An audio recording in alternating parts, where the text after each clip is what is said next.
बिस्मिल्लाहिर्रहमानिर्रहीम। अज़ीज़ तलबा व तालिबात, अस्सलामु अलैकुम।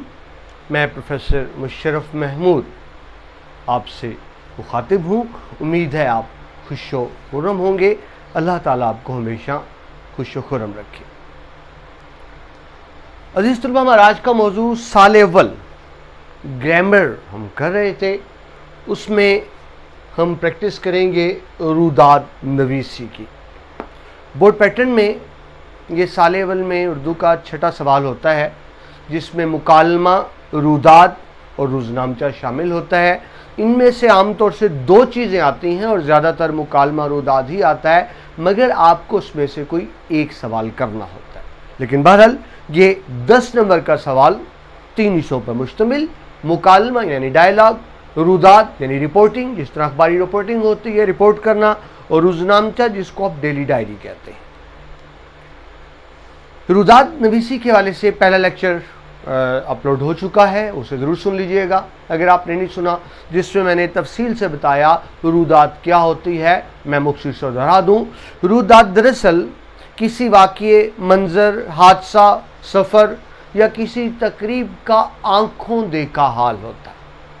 यानी एक शख्स जिसने अपने आँखों से एक तकरीब, एक मंजर, एक सफ़र देखा और उसको अल्फाज में उन लोगों के लिए लिख दिया जिन्होंने नहीं देखा, यानी आँखों से देखना और अपने कलम के ज़रिए दूसरों को दिखाना, ये होती है रुदाद।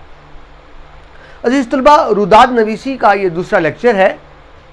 पहले लेक्चर में हमने कुछ मुश्तरक निकात पर बात की, यानी आपको मैंने कुछ ऐसे निकात बताए थे जो तकरीबन हर रुदाद में लिखे जा सकते हैं। हर वो रुदाद जिसका ताल्लुक तालीमी इदारे से हो। तो मुश्तरक निकात थे, वो आप पहले देख लेंगे। मैं मुख्तसर से बता दूँ, मसलन उसमें ही हो सकता है, जिस तरह अगर सीरत नबी है, योम इकबाल है, योम पाकिस्तान है, कि इदारे की रिवायात हैं कि हर साल ये तकरीब मुनक्कद होती है। इदारे की शानदार रिवायात हैं। रिवायात के मुताबिक इमसाल यानी इस साल भी तकरीब का ऐलान किया गया, तकरीब का ऐलान किया गया, जगह मौके का बताया गया, तुलबा में जोशो खरोश है, असातिज़ा में जोशो खरोश है, पेश की तैयारियों का आगाज़ हो रहा है, रिहर्सल हो रही है, मुख्तलिफ़ कमेटियाँ बना दी गई हैं, तुलबा में ख़ास जोशो खरोश आगे निकलने का, मुख्तलिफ़ इक़दामात किए जा रहे हैं तकरीब को कामयाब बनाने के लिए। कॉलेज को सजाया जा रहा है, इदारे को सजाया जा रहा है। बरोज़ तकरीब सुबह से मेहमानों की आमद शुरू हो जाती है, मुकर्रर वक्त से पहले कॉलेज हाल भर जाता है। तकरीब के मेहमान खसूसी या मेहमान या आप चीफ गेस्ट कह लें, वो प्रिंसिपल साहब के साथ हाल में दाखिल होते हैं। सामीन खड़े होकर उनका इस्तकबाल करते हैं, तालियां बजाते हैं, गुलपाशी करते हैं, और उसके बाद स्टेज सेक्रेटरी, जिसको नकीब भी कहते हैं, नकाबत के फ़राइज़, वो आते हैं, मेहमानों का ख़ास तौर पर शुक्रिया अदा करते हैं, तकरीब का फॉर्मेट बताते हैं। हम्दो नात के बाद बाकायदा तकरीब का आगाज़ होता है।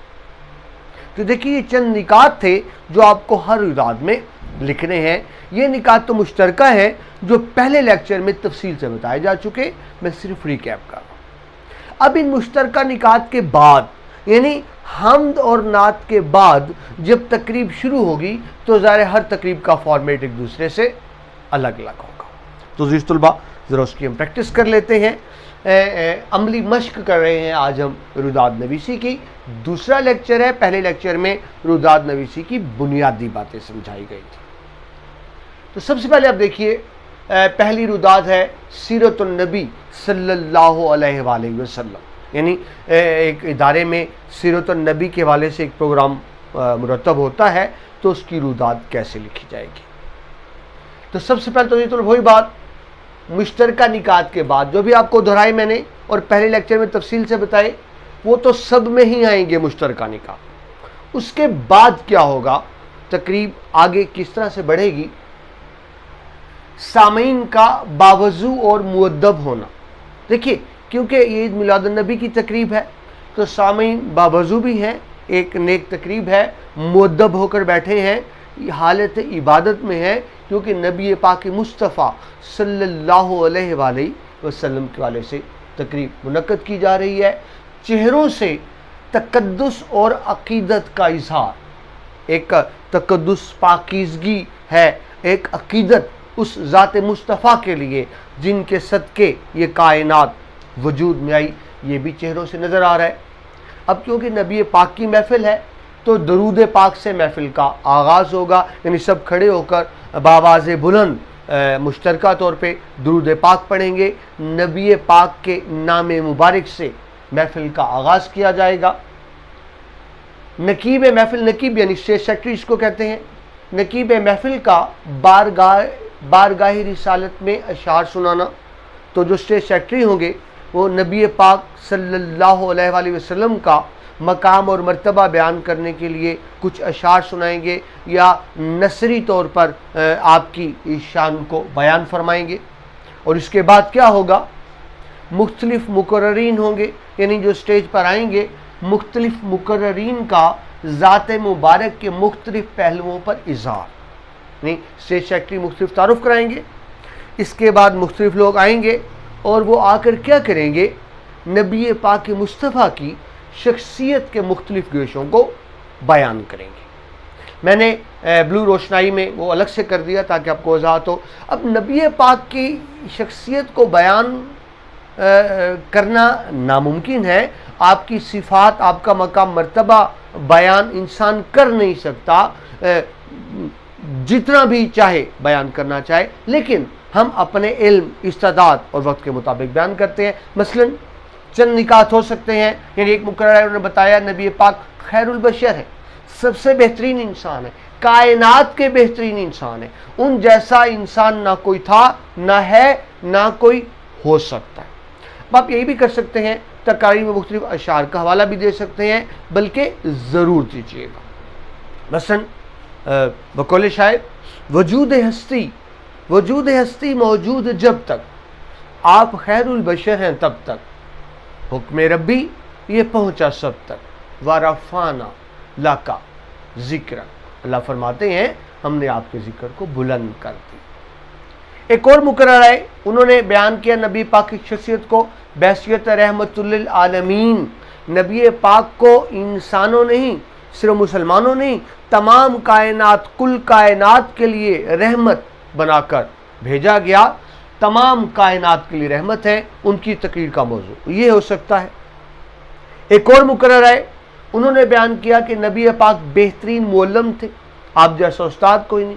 आपने साल अव्वल के पहले सबक में तफसील से ये चीज़ें पढ़ी कि नबी पाक बैसियत रहमतुल आलमीन, बैसियत उस्ताद, बैसियत शागिर्द, बैसियत सिपा सलार, बैसियत फ़ातिह। तो उन तमाम चीज़ों को ज़हन में रखें, वो आप रुदात में इस्तेमाल कर सकते हैं। नबी पाक बैसियत सलार, आपके दौर में जितनी जंगें हुई आपने खुद उनमें शमूलियत इख्तियार की, सबसे आगे रहे, सब में हिस्सा लिया। नबी पाक बैसियत मुंतज़िम, ज़हन में रखें आप नबी पाक तो थे मगर मदीना तशरीफ़ आवरी के बाद आप रियासत के सरबराह भी थे, आप चीफ एग्जेक्टिव भी थे। यानी अगर एक सरबराह जानना चाहता है कि निज़ाम हुकूमत कैसा हो तो नबी पाक उसके लिए बेहतरीन नमूना। बैसियत सादक और अमीन, बैसियत बाप, बैसियत औलाद, बैसियत ताजर, यानी आपको मिसाल दिया कि आपकी शख्सियत के बेशुमार पहलू हो सकते हैं जो बयान किए जा सकते हैं।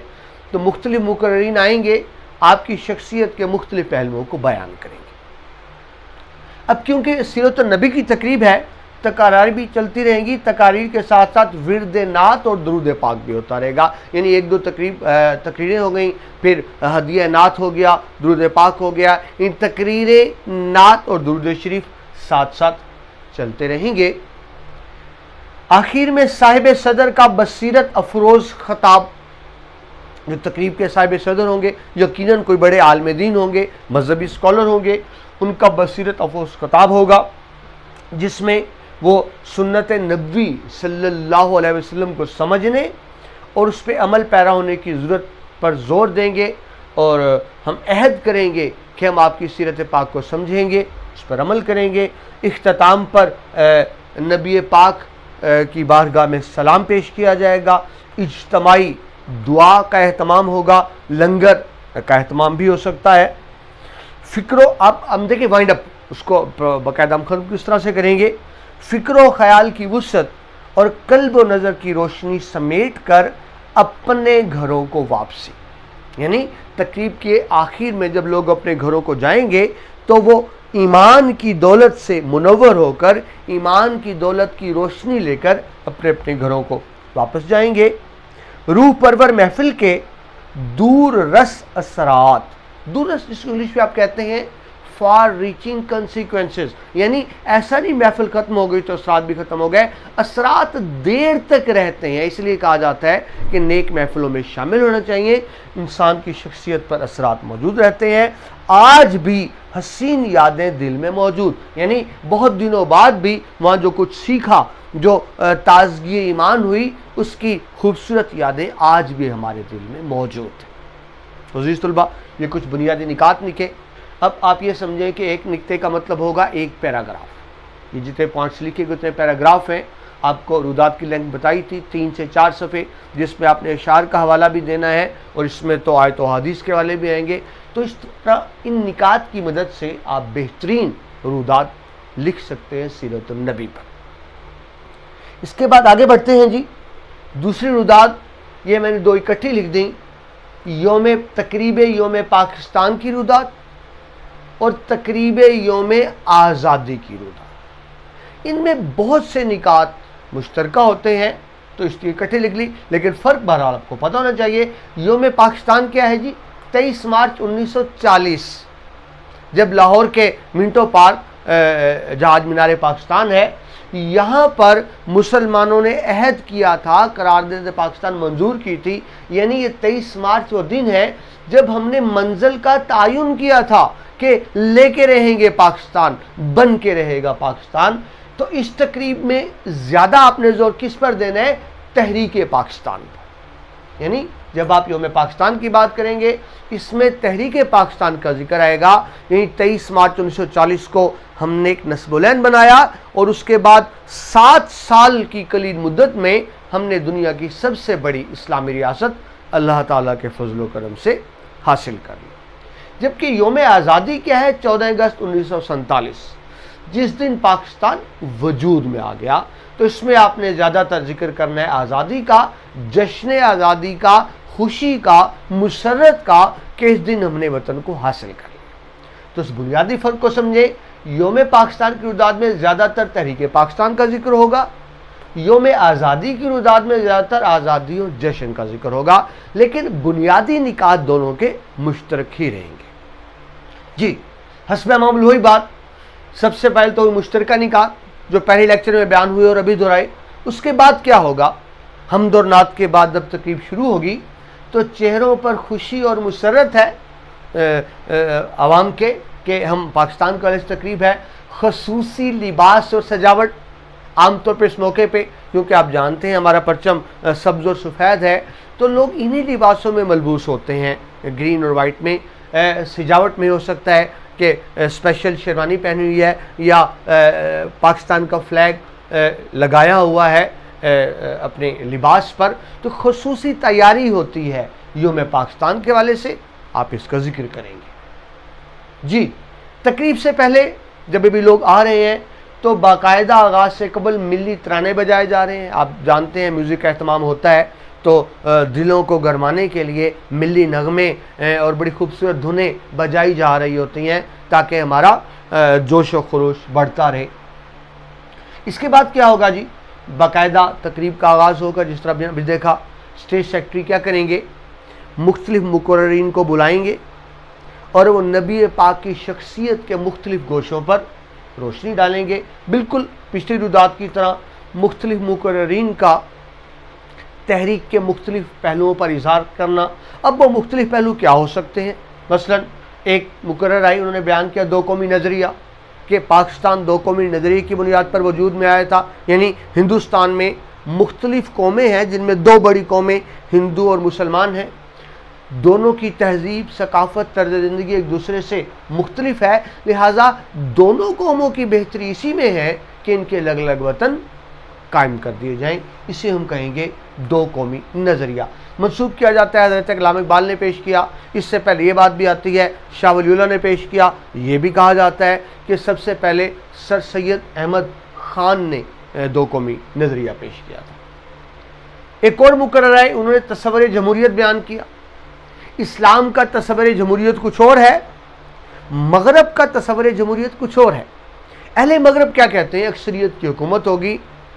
अजीज़ तलबा, ये ज़हन में रखिए, ये तस्वुर जमहूरियत हमारे लिए काबिल कबूल नहीं था। अगर हम इसको मान लें कि अक्सरियत की हुकूमत होगी, तो इसका एक ही मतलब है कि यहाँ क्योंकि हिंदुओं की अक्सरियत थी, हम हमेशा हमेशा के लिए हिंदुओं के ग़ुलाम बन जाएंगे। लिहाजा हमें ये तस्वुर जमहूरियत कबूल नहीं था। ये एक साजिश थी, एक शरारत थी हिंदुओं को दायमी इक़्तिदार देने के लिए। एक और मुकर्रर है जिन्होंने जुदागाना तहजीब पर बात की कि हिंदू मुसलमानों की तहजीब जुदागाना है, दोनों की बेहतरी इसी में है कि उनका अलग अलग वतन बना दिया जाए। फिर एक और मुकर्रर ने उन्होंने जिक्र किया हिंदुओं और अंग्रेज़ों का गठजोड़। देखिए, मुसलमान अक्सरियत में थे, अंग्रेज़ों की ताकत ये थी कि वह हुकूमत में थे, हिंदुओं की ताकत ये थी कि अक्सरियत में थे। यानी हुकूमत और अक्सरियत का गठजोड़ हो गया मुसलमान अक़लियत के ख़िलाफ़। लेकिन मुसलमानों ने हज़रत कायद आज़म की क़यादत में हिंदू अक्सरियत और अंग्रेज़ इक़्तिदार दोनों को शिकस्त फाश दी, जिससे हज़रत इकबाल की और हज़रत कायद आज़म की सियासी बसीरत वाज़ेह होती है। अल्लामा इकबाल का ख्वाब, ये तस्वुर पाकिस्तान पेश किया 1923 के खुतबा इलाहाबाद के हवाले से, और उन्होंने कहा मुझे यकीन है कि आज़ाद वतन इस्लामियान हिंद का यकीनी मुस्तकबिल है। ये एक तकरीर हो सकती है। एक मुकर्रर ने कायद आज़म की सियासी बसीरत पर बात की, किसी और मुकर्रर ने कौम की कुर्बानियों पर बात की, जो कौम ने कुर्बानियाँ पेश की, पूरी कौम ने कुर्बानियाँ दी, ख़वातीन ने कुर्बानियाँ पेश की। ख़वातीन का किरदार हो सकता है, तुलबा और तालबात का किरदार हो सकता है, हर शोबे ने अपना अपना किरदार अदा किया। एक मुकर्रर आकर बात कर सकते हैं कौमी नस्बोलैन पर कि हमारा क्या नस्बोलैन था पाकिस्तान बनने से पहले, पाकिस्तान बन गया, अब हमारा क्या नस्बोलैन है और हमें क्या करना है बकाए पाकिस्तान के। तो ये कुछ उन्वानात आपको बताए। इस तरह से मुख्तलिफ मुकर्रीन आएंगे और मुख्तलिफ गोशों पर बात करेंगे, मगर साथ साथ मुसलसल तकरीरें नहीं होंगी। तकारीर के साथ साथ मिली नगमे और गीत भी गुनगुनाए जाएंगे। यानी एक दो तकरीरें हो गई, फिर कोई मिली नगमा हो गया, गीत हो गया, फिर तकरीर हो गई। इस तरह से तकरीब आगे बढ़ेगी। इस मौके पर कोई तारीखी ड्रामा पेश किया जा सकता है, कोई टैबलो हो सकता है, सोलो परफॉर्मेंस जिसे इनफरादी कारकर्दगी कह दें वो हो सकती है, जिससे तहरीक पाकिस्तान के मुख्तलिफ गोशों को बयान किया जाएगा। आखिर में साहिब सदर का बसीरत अफरोज़ खताब होगा। ज़ाहिर है कोई मुहक्क़क़ होंगे, स्कॉलर होंगे जो साहिब सदर होंगे। उसमें वतन से अहद की तजदीद नौ और जोश और वलवला की बात होगी। हमें उस अहद की तजदीद करनी है कि वतन के लिए हम किसी भी कुर्बानी से दरे नहीं करेंगे। वतन की सलामती और खुशहाली के लिए इज्तिमाई दुआ होगी। और तकरीब के आखिर में क्या होगा, सब खड़े होकर मुश्तरका तौर पर बाआवाज़ बुलंद कौमी तराना पढ़ेंगे। तमाम हाज़रीन नया जोश और जज्बा लेकर अपने अपने घरों को रवाना हो जाएंगे। इसके दूरस असरात होंगे, यानी वतन की मोहब्बत जो दिल में उस तकरीब से पैदा हुई वो बहुत अरसे तक बाकी रहेगी। अज़ीज़ तलबा, ये हुआ योम पाकिस्तान, योम आज़ादी की तकारीब की रुदात। मैं दोबारा वजाहत कर दूँ, योम पाकिस्तान में अब ज़्यादा ज़ोर देंगे तहरीक आज़ादी के हवाले से, क्योंकि 23 मार्च है। योम आज़ादी में ज़्यादा ज़ोर होगा जश्न के हवाले से। इसमें आप ऐड कर सकते हैं कि मुख्तलिफ झंडियाँ लगाई गई, झंडे लगाए गए, कौमी तराने की धुनें बजाई गई, मिली नगमे वगैरह चीज़ें शामिल हों। बढ़ते हैं जी तीसरी रुदात, योम इकबाल। अल्लामा मोहम्मद इकबाल रहमतुल्लाह अलैह, यानी योम इकबाल पर एक तकरीब है, उसकी रुदात कैसे बयान की जाएगी। तो सबसे पहले तो वही बात, सामीन का हमतन गोश होकर सुनना।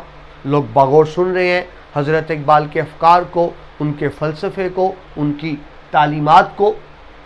बिल्कुल पहली दो तकारीब की तरह मुख्तलिफ मुकर्ररीन का इकबाल की शख्सियत और फ़न पर इज़हार ख़याल, यानी किसी ने इकबाल की शख्सियत पर बात की, किसी ने हज़रत इकबाल के फ़न पर बात की, किसी ने हज़रत इकबाल की शायरी पर बात की। मुख्तलिफ मुकर्रिरीन आए और हज़रत इकबाल की शख्सियत के मुख्तलिफ पहलुओं को बयान किया। ये बिल्कुल वही तरीक़ेकार है जो हमने पहले दुरूदात में लिखा, ताकि आपको समझना आसान। अब वो पहलू क्या हो सकते हैं? एक मुकर्रर ने आकर बात की हज़रत इकबाल के फ़लसफ़ा खुदी की। हज़रत इकबाल का फ़लसफ़ा खुदी क्या है? अपनी ज़ात की पहचान, अपनी ज़ात का शऊर, जिसको इंग्लिश में आप कहते हैं सेल्फ रिकॉग्निशन, अपने आप को जानना। अगर हज़रत इकबाल की शायरी से फ़लसफ़ा खुदी को निकाल दिया जाए तो कुछ नहीं बचता। बिल्कुल ऐसे ही जिस तरह एक खूबसूरत फूल बगैर खुशबू को, तो हज़रत इकबाल की तमाम शायरी फ़लसफ़ा खुदी के गिर्द घूमती है। एक और मुकर्रर है, उन्होंने बात की हज़रत इकबाल के तस्वुर मिल्लत पर कि इकबाल के नज़दीक मिल्लत इस्लामी के तस्वर क्या है। मुसलमान दुनिया के किसी भी खित्ते, कौम, इलाके से हों, वो मुस्लिम उम्मत का फ़र्द होंगे। यानी हज़रत इकबाल का तस्वुर मिल्लत जोग्राफियाई हदूद से बालातर है। एक और मुकर्रर है जिन्होंने बात की हज़रत इकबाल बहैसियत मिसाली मुसलमान, यानी उनके नज़दीक एक मिसाली मुसलमान, वो ख़ुद भी मिसाली मुसलमान थे, और उनके नज़दीक एक मिसाली मुसलमान को कैसा होना चाहिए, एक मिसाली मुसलमान की खूबसूरत मंजरकशी करते हैं। एक और मुकर्रर ने बात की हज़रत इकबाल का तस्वुर रुजाइयत। रुजाइयत पुरउम्मीद होना, मायूस ना होना। हज़रत इकबाल मायूस नहीं है कौम से, उनको यकीन है कि यह कौम बहुत जल्द ग़ुलामी की जंजीरों को तोड़ने में कामयाब हो जाएगी, और ऐसा ही हुआ। एक और मुकर्रर ने बात की हज़रत इकबाल की बामकसद शायरी। इससे पहले इस शायरी, इश्किया शायरी का नाम था आमतौर पर महबूब के लब रुखसार और महबूब की खूबसूरती और हुस्न को बयान करना शायरी था। हज़रत इकबाल ने उसको बामकसद बनाया, शायरी को आला मकासद की तकमील का ज़रिया बनाया, या यूँ कहें कि हज़रत इकबाल ने शायरी से तबलीग़ दीन का काम लिया। अल्लामा इकबाल का आप पूरा कलाम उठाकर देख ले, हर शेर, खा वो उर्दू का हो या फ़ारसी का हो, उसमें या तो किसी कुरानी आयत की तशरीह है या हदीस पाक की तशरीह मिलती है। यही वजह है कि हज़रत इकबाल का कलाम आपको मस्जिदों में नज़र आता है। एक और ने बात की हज़रत इकबाल के तस्वुर पाकिस्तान पर, यानी बहैसियत सियासतदान मुस्लिम लीग के सरबराह रहे, और मुस्लिम लीग के सरबराह की हैसियत से ही उन्होंने 1930 में जो खुतबा दिया उसमें पाकिस्तान का तस्वर पेश किया था, मुस्लिम लीग के प्लेटफॉर्म से पहली दफ़ा। एक और मुकर्रर है, उन्होंने बात की हज़रत इकबाल बहैसियत कानूनदान, वकील थे, बड़े नामवर वकील थे, उस वाले से बात की। एक ने बात की इकबाल की तमाम शायरी तबलीग़ दीन पर मुश्तमिल है। किसी और ने बात की हज़रत इकबाल की हुब्बे नबवी सल्लल्लाहु अलैहि वसल्लम के वाले से। किसी और ने बात की हज़रत इकबाल के मकसद हयात क्या है। इंसान और जानवर में मैं बार बार आपसे अर्ज़ करता हूँ कि इंसान और जानवर में बुनियादी फ़र्क मकसद हयात का ही है। मकसद हयात ही वो चीज़ है जो इंसान को दीगर मखलूक़ात से ममीज़ करती है, मुमताज़ करती है, उन पर फ़ौक़ियत देती है। अगर अज़ीज़ तुलबा मकसद हयात को निकाल दिया जाए तो फिर इंसान और जानवर में कोई फ़र्क बाकी नहीं रहता। तो हज़रत इकबाल उसी मकसद हयात की बात करते हैं। आगे बढ़े, तकारीर के साथ साथ कलाम इकबाल का गाया जाना, यानी मुख्तलिफ तुलबा व तालिबात आएंगे, वो तरन्नम से कलाम इकबाल को पढ़ेंगे, एक दो तकरीरें, फिर कलाम इकबाल, तकरीरें कलाम इकबाल, साथ साथ सिलसिला चलता रहेगा। मुतरन्नम आवाज़ में कलाम इकबाल पढ़ने का मुकाबला भी हो सकता है कि किसने बेहतर पढ़ा। ऐसे ही कलाम इकबाल पर बैतबाजी का मुकाबला भी हो सकता है, हज़रत इकबाल के अशात पर मुश्तमिल। इकबाल की मशहूर नज़मों पर टैब्लो या ड्रामा भी पेश किया जा सकता है। ख़ास तौर पे बहुत सी ऐसी नज़में हैं जो ड्रामाई रंग लिए हुए हैं। बच्चों की नज़मों पर खुसूसी परफॉर्मेंस भी हो सकती है, टैब्लो भी हो सकता है। तो क्या हुआ, तकारीर भी हो रही हैं, साथ साथ कलाम इकबाल भी चल रहे। आखिर में हस्ब साबिक़ क्या होगा, साहिब सदर का बसीरत अफरोज़ ख़ताब होगा, जिसमें वो कलाम इकबाल को समझने और उस पर अमल करने पर ज़ोर देंगे। कलाम इकबाल और फ़िक्र इकबाल पर सैर हासिल गुफ्तगू, यानी डिटेल गुफ्तगू की जाएगी। कल्ब व नज़र की रोशनी समेट कर आखिर में सब अपने अपने घरों को रवाना हो जाएंगे, फ़िक्र इकबाल के मुख्तलिफ़ गोश्तों से वाक़फ़ियत हासिल करके और अपने दिलों को ईमान की दौलत से मुनव्वर करके। इस ईमान अफरोज़ तकरीब की हसीन यादें दिल में मौजूद रहेंगी बहुत अरसा तक। तो अज़ीज़ तलबा, ये एक हमने प्रैक्टिस की। पहला लेक्चर रुदात का था, रुदात क्या होती है, कैसे तहरीर की जाती है। दूसरे लेक्चर में हमने 3 रुदात की प्रैक्टिस की। हम अगले 2 लेक्चर्स में मज़ीद प्रैक्टिस करेंगे ताकि आपको रुदात समझना आसान हो। याद रखिए, ये हमेशा अनसीन होती है, आपने रट्टा नहीं मारना होता, रुदात के तरीक़ेकार को समझना होता है ताकि कोई भी रुदात आए तो आसानी से तहरीर कर दें। ये लेक्चर यहाँ पर मुकम्मल होता है। प्रोफेसर मुशर्रफ महमूद को इजाज़त दीजिए। अल्लाह।